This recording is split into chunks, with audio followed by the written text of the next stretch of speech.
This is part 158 of God's chain of events. Moving on to the 10th chapter of Esther, starting at the first verse. And the king Ahasuerus laid a tribute upon the land and upon the isles of the sea, and all the acts of his power and of his might, and the declaration of the greatness of Mordecai were unto the king advancing. Are they not written in the book of the chronicles of the kings of Media and Persia? For Mordecai the Jew was next unto to King Ahasuerus, and great among the Jews, and accepted of the multitude of, of his brethren, seeking the wealth of his people, and speaking peace to all his seed. Moving on to the first chapter of Job, starting at the first verse. Excuse me. There was a man in the land of Uz, whose name was Job, and, and that man was perfect and upright, and one that feared God and eschewed evil. And there were born unto him 7 sons and 3 daughters. And his substance also was 7,000 sheep, and 3,000 camels, 500 yoke of oxen, 500 she asses, and a very great household, so that this man was greater of all the men of the east. And his sons went and feasted in their houses, every one his day, and sent and called for their 3 sisters to eat and to drink with them. And it was so, when the days of their feasting were gone about, that Job sent and sanctified them, and rose up early in the morning, and offered burnt offerings according to the number of them all. For Job said, It may be that my sons have sinned and cursed God in their hearts. Thus did Job continually. Now there was a day when the sons of God came to present themselves before the Lord, and Satan came also among them. And the Lord said unto Satan, Whence comest thou? Then Satan answered the Lord and said, From going to and fro in the earth, and from walking up and down in it. And the Lord said unto Satan, Hast thou considered my servant Job, that there is none like him in the earth, a perfect and an upright man, one that feareth God and escheweth evil? God said this, continuing. Then Satan answered the Lord and said, Doth Job fear God for naught?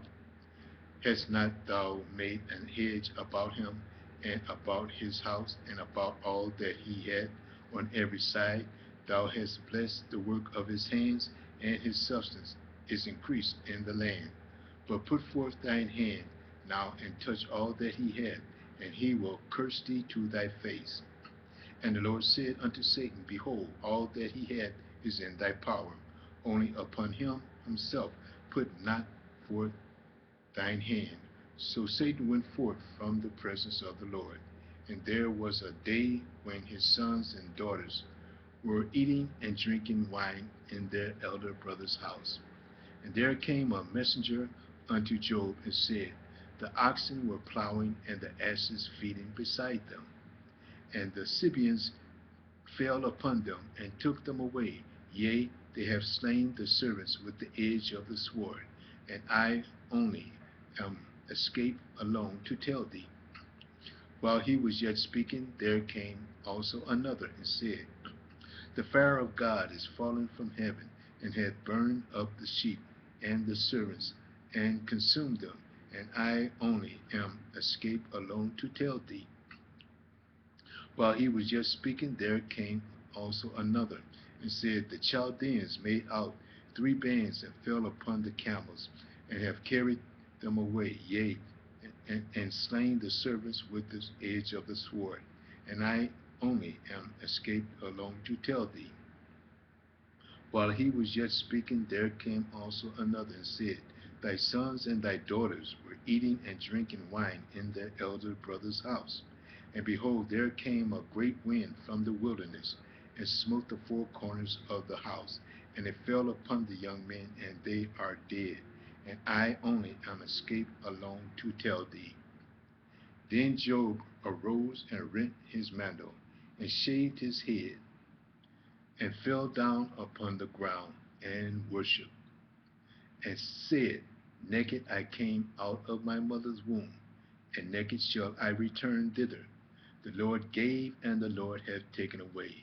Blessed be the name of the Lord. In all this Job sinned not, nor charged God foolishly. Moving on to the second chapter of Job, starting at the first verse.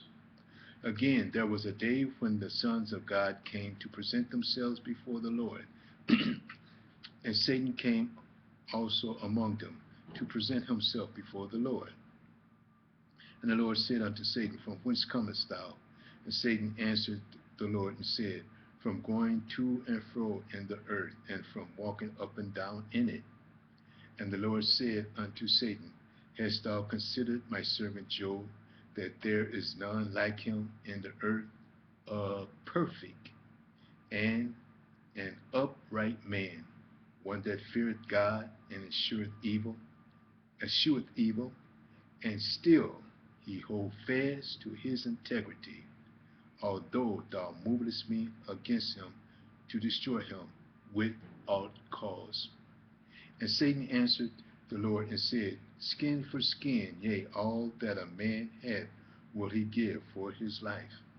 But put forth thine hand now, and touch his bone and his flesh, and he will curse thee to thy face. And the Lord said unto Satan, Behold, he is in thine hand, but save his life.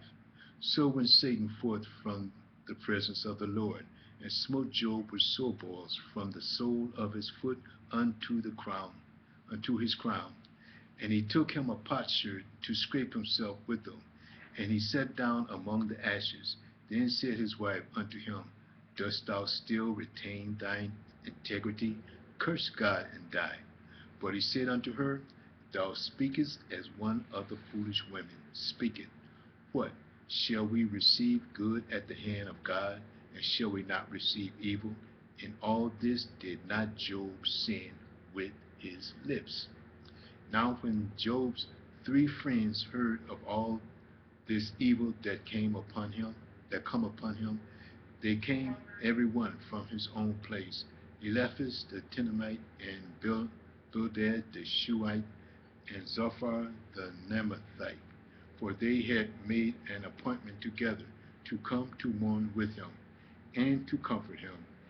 And when they lifted up their eyes afar off, they knew him not, for they lifted up their voices and wept, and they rent every one his mantle, and sprinkled dust upon their heads toward heaven. So they sat down with him upon the ground 7 days and 7 nights, and none spake a word unto him, for they saw that his grief was very great. I'm going to stop here and start part 159 in the next message. View part 159. Thank you.